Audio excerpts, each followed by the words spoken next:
to our first topic of the day. President Bola Ahmed Tinubu on Saturday transmitted a second batch of ambassadorial nominees to the Senate, forwarding 32 additional names just days after submitting an initial list of 3.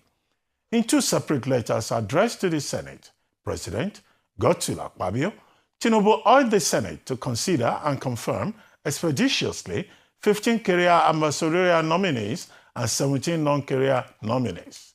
This development was disclosed in a statement by Bayo Ononuga, media aide to President Tinubu. Among the non-career nominees are Ogbonnaya Kalu from Abia State, former presidential aide Reno Omokri from Delta, former INEC chairman Mahmood Yakubu, former Ekiti First Lady Angela Adebayo, and former Enugu Governor Ifeanyi Ugwuanyi. Others include Tasiu Musa Migari, the former Speaker of Katsina State House of Assembly, Yakubu Gambo, a former commissioner in Plateau State, and former Deputy Executive Secretary of the Universal Basic Education Commission, UBEC. Inebehe Effiong is a public interest lawyer. He now joins me to cast an eye over the President's ambassadorial nominees list. Good to have you on the program, Inebehe Effiong, and good to see you after such a long time. Always a pleasure to be with you, Dr. Bati. Thank you. Okay, Inebehe, you are on record as having said, and I was checking my note here, just to be sure, that President Tinubu's ambassadorial list is a reflection of a country that constantly rewards criminality and misdeeds, and that most of the persons on the list are people who fail to deliver in their previous roles. They are sycophants and morally challenged individuals. I'm quoting you directly to be sure that I use your words. How do you mean? Thank you. I think the starting point is to restate that presidential appointment is a matter of presidential discretion.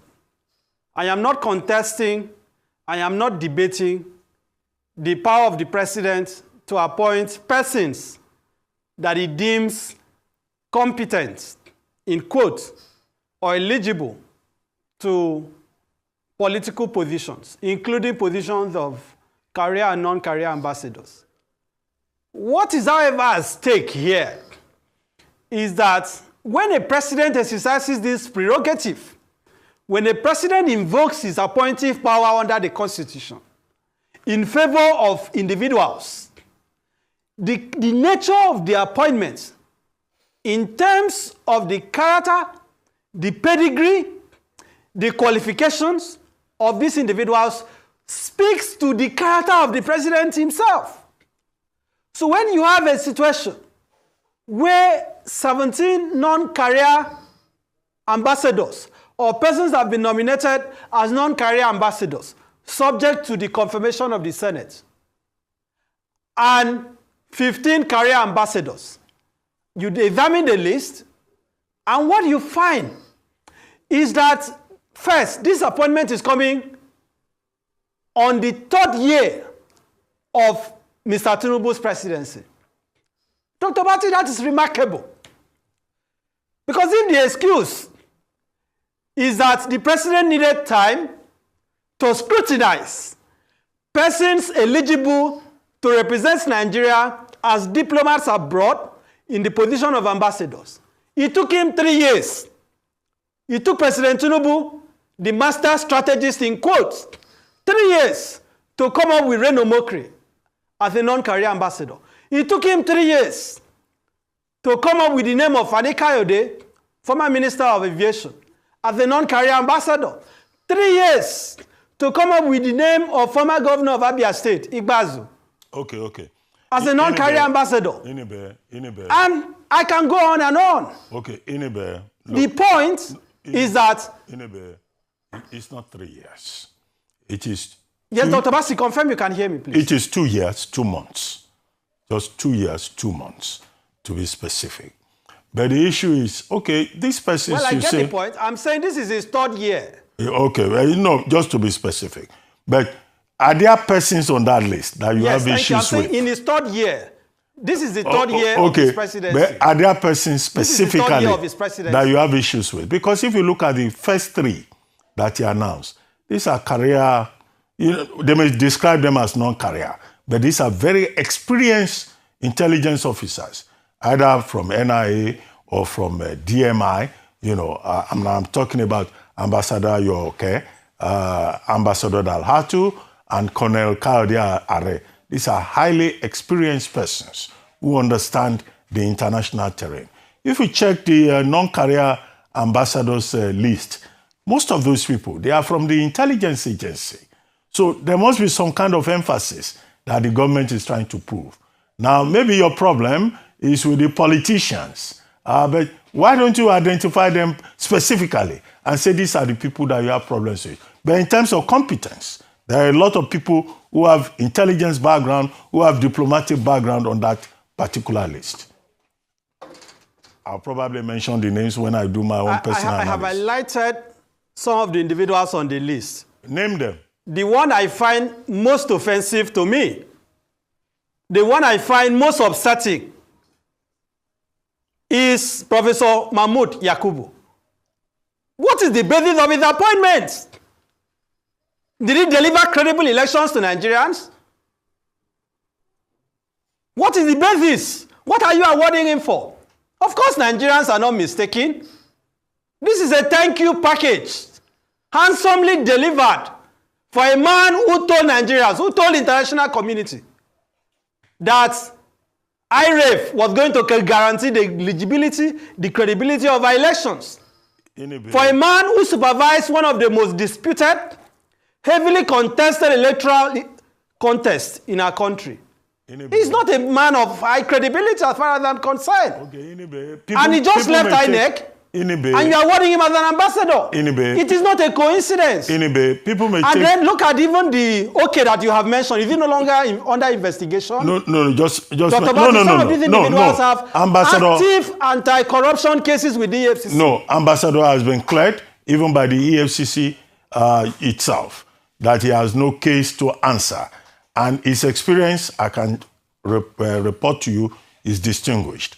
In the case of Mahmood Yakubu, people may accuse you and others who hold your view of holding a partisan view, which is not borne out by the outcome of the 2023 election.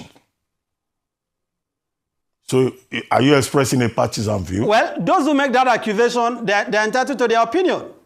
The facts of history clearly shows that the election which Professor Mahmood Yakubu organized in 2023 was not a credible election.